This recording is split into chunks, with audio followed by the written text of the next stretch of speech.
This is the last video I'm going to make on this subject because I'm tired of talking about it. And also, I'm just kind of tired because I spent my whole morning relearning to walk with knees.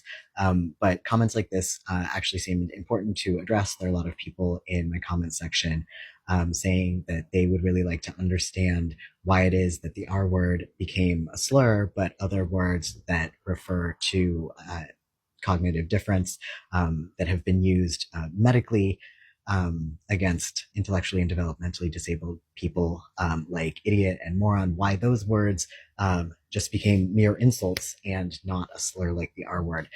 What's different about those words? And I'm not a linguist, like etymology nerd. I'm not an actual linguist. I am getting my PhD in the social sciences, but I would love to hear an actual linguist weigh in on this. My feeling as somebody who does crip theory, disability studies, is that it actually doesn't have to do with the words themselves. It has to do with when in history those words made the move from medical settings into more popular conversation. The difference there is that the R word was the word that was in use when disability rights really kicked off and when intellectually and developmentally disabled people won huge victories in deinstitutionalization.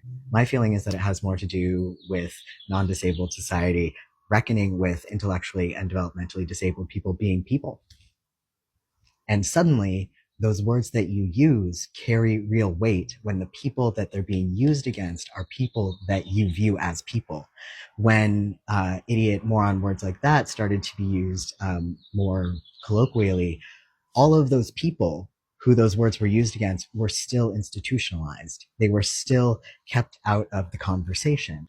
With the R word, you had the people who that word was used against suddenly being part of the conversation and suddenly being in the community.